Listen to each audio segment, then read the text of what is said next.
चल। अरे डाला डाला। हाँ ई रहल पंजा, ई ले दहल, इली गुलाम। तोरा जीत के खुशी में हो दिया बुझाइल ना तही सारा ताश चले भीतर। हमेशा काहे हमार बीगे के पीछे पड़ल रहेला मर्दे। तू ई मंदिर के दिया के बारे में सोचल छोड़ दे। आज तोरे जिंदगी के दिया बुझे वाला बा।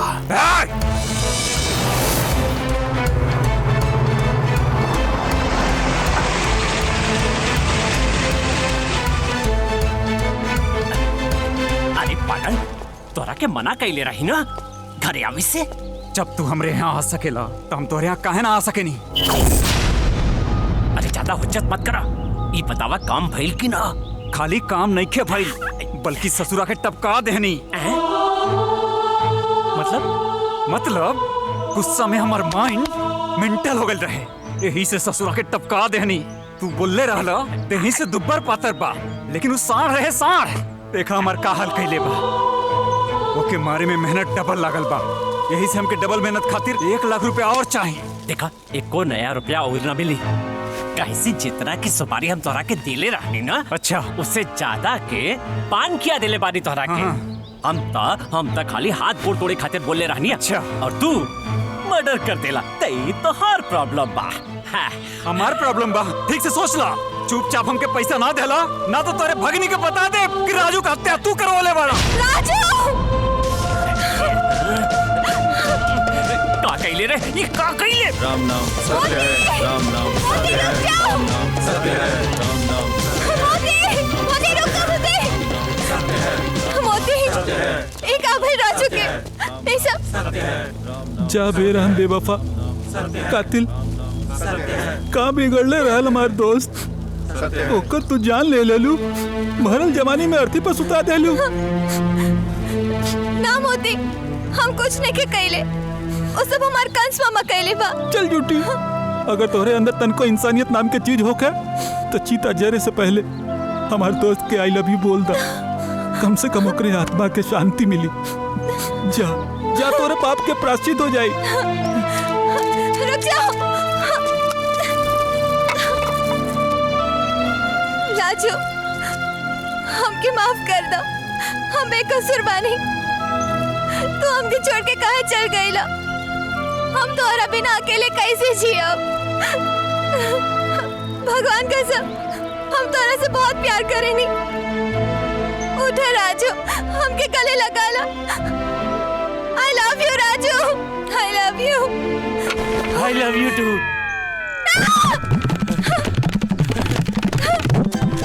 बचाओ! अरे रुका! बचाओ!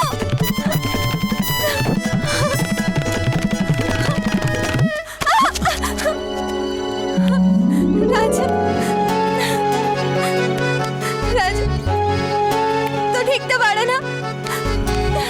I love you Raju. तोहरा के कुछ भइल तो नहीं खेनो? पूरा दे तोरे सामने बा, देख ला ठीक से। एको गुंडा बतावला रहले मामा के कि तोहरा के मार देलस। ओ तो के का लगला कि हमके क्यों मार सकेला? तो के पूरा फ्लैशबैक हम बताओ तनी।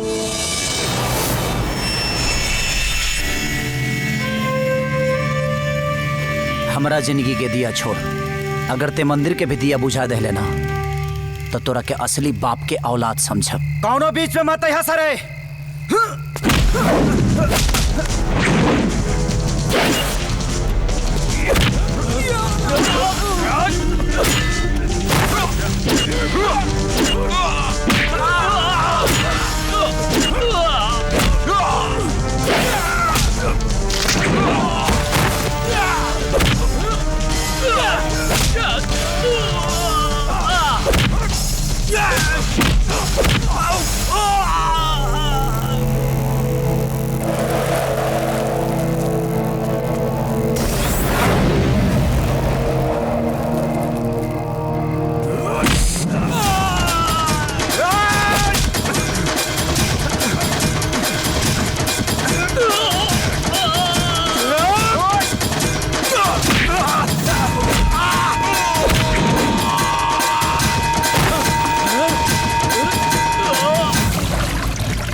माता के जगराता के दिया तोरा से कहा, तोरा बाप से भी ना पूछ सकेला।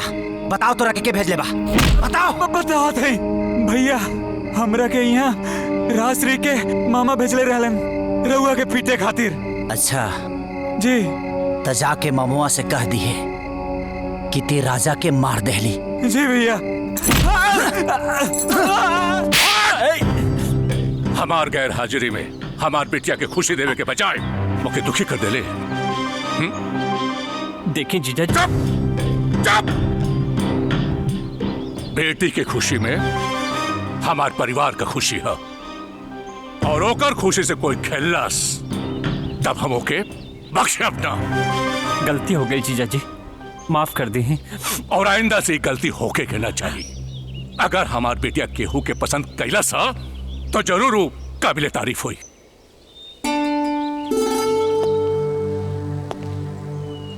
हम सही कहता ने ना बिटिया? जी पापा। का नाम है उनकर? राजू। अरे राजू, कितना बढ़िया नाम है। ए साले साहब, कल है हम राजू से मिले जाए। ठीक बा जीजा जी। और हाँ, और हमरा अपना बेटिया के पसंद पे जो है ना पूरा भरोसा है। हाँ? जा बेटा जा। थैंक यू पापा। अरे बेटा।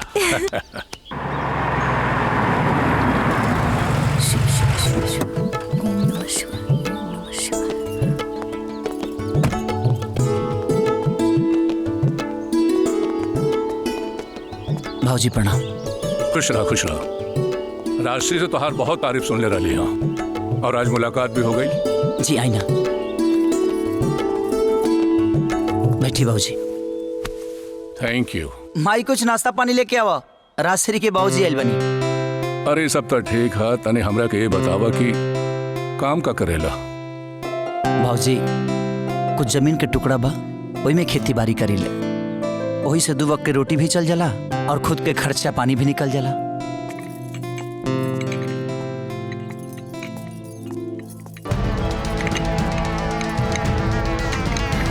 नमस्ते।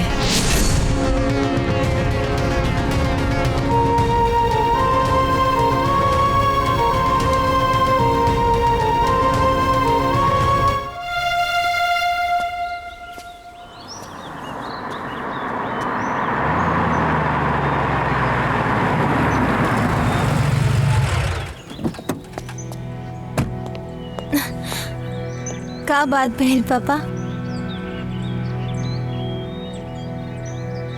अरे का होई, तोहरे खुशी में हमार खुशी है।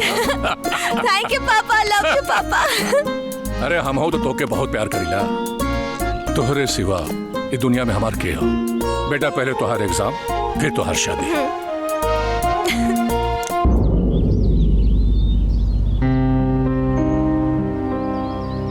का भइल पापा?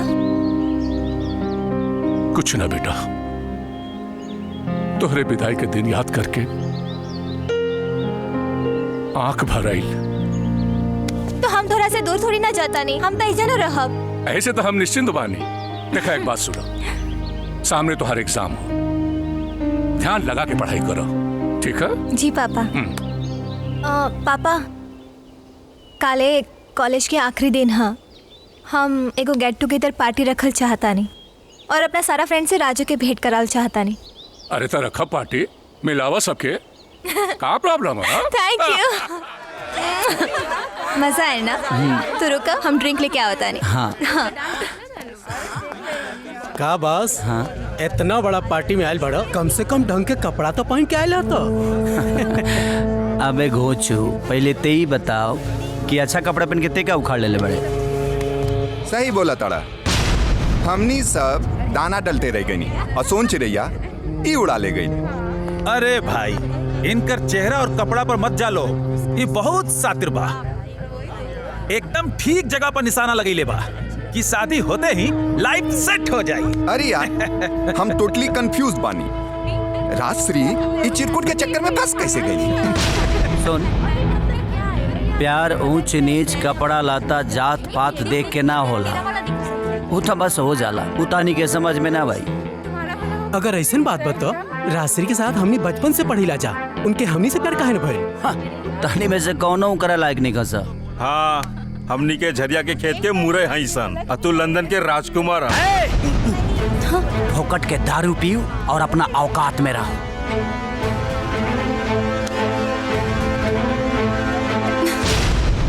इका फालतू बात करता रजा। हमार पर्सनल लाइफ में इंटरफेयर करे के तू लोग के कौनो हक नहीं खे। हम राजू से प्यार कैले बानी। प्यार करे वाला खातिर पैसा गाड़ी बंगला ना, अच्छा दिल के जरूरत पड़ेला और वो दिल हमरा राजू के पास बा।